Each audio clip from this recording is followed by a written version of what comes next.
Now, let's rip apart the patterns that silently push people away and how to get anyone to open up to you. 1. You hunt for depth too early. Relax, you just got there. And you're already leaning in like a therapist on a deadline. What's really going on? Talk to me. You're not creating safety, you're creating pressure. Your brain wants meaningful connection fast, so it skips the buildup.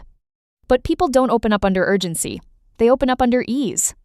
When your energy says go deeper, their body hears, I'm not safe yet. And they pull back. Depth is not something you extract. It's something that happens when the environment feels calm enough. If you chase it, you kill it. 2. You perform concern instead of creating calm. You put on that serious face, the soft voice, the I'm here for you tone.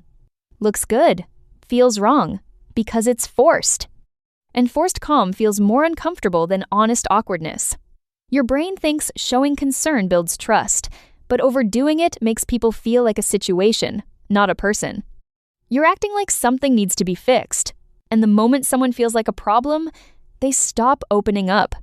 People don't relax around effort, they relax around steadiness. If your presence feels like a performance, they'll stay guarded. 3. You ask predictable questions that trigger safe answers. How are you feeling? It's fine. Of course it is. You asked a question their brain has answered 1,000 times. Your brain relies on familiar patterns because they feel safe, but familiar questions create automatic responses. No thinking. No depth. Just autopilot. And autopilot is where every dead conversation lives. If your question doesn't interrupt their thinking, it won't unlock anything real. People don't open up when they can answer without feeling anything. If it sounds rehearsed, it will be. 4. You interrupt the silence that was about to reveal something real. There it is, that pause, the moment where they're about to say something deeper, and you ruin it. You jump in, you help, you guess. You soften the moment because silence makes you uncomfortable. Your brain thinks silence is failure, so it fills the gap instantly. But silence is where truth forms. That pause, that's their mind deciding whether it's safe to say something real. And the moment you interrupt it, they retreat, back to safety, back to surface. If you can't handle silence, you'll never hear honesty. 5. You try to relate and accidentally make it about you. Oh yeah, I went through something similar, and then I felt the same way. Congratulations, now it's your story. You think you're connecting, but you're redirecting.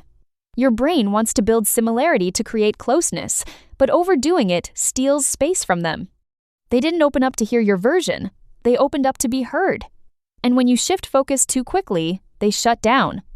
Because now they're not expressing, they're competing with your experience. Connection isn't built by matching stories, it's built by holding space.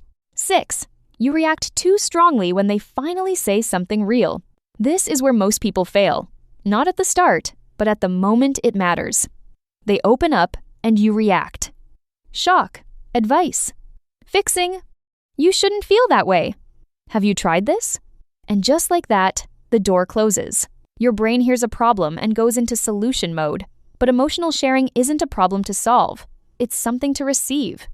If your reaction feels too big, too fast, or too corrective, they regret opening up immediately.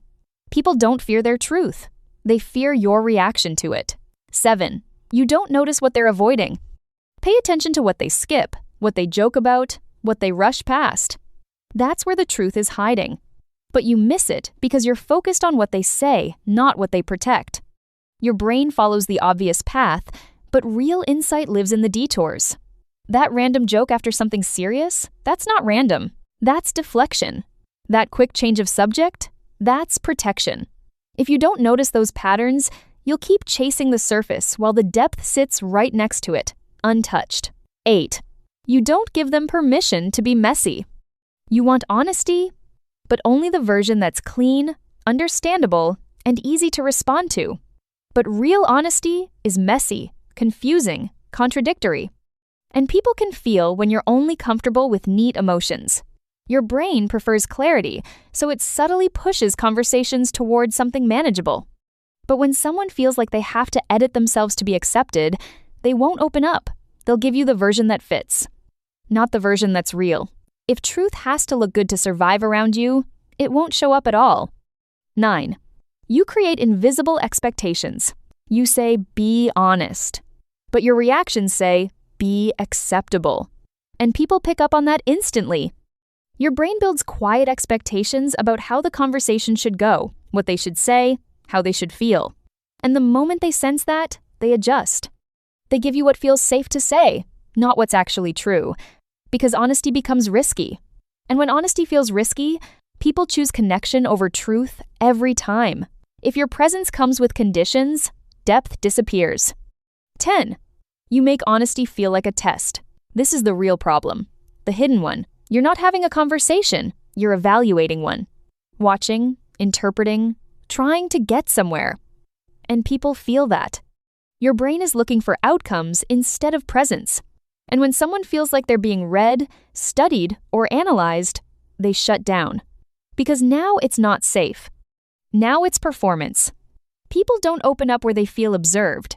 They open up where they feel unedited. So now you're realizing something uncomfortable. People not opening up to you isn't about their personality. It's about your presence, your pacing, your reactions, the pressure you don't realize you're creating. Understanding this doesn't mean you become silent or passive. It means you become steady. You stop chasing depth and start allowing it. You stop trying to fix, guide, or control the moment, and you let it unfold. Your brain will still try to rush, interrupt, react, and control. That's what it does. But emotional survival isn't about obeying those impulses.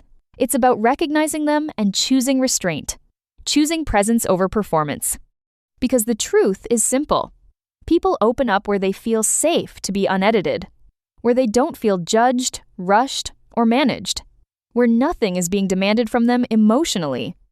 And if you keep approaching conversations like something to unlock, fix, or win, people will keep giving you surface-level versions of themselves.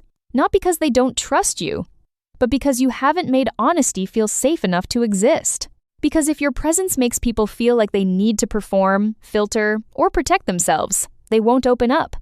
They'll survive the conversation and leave unchanged. Join Bitter Vaccine, Medicine for the Mind, no sugar added.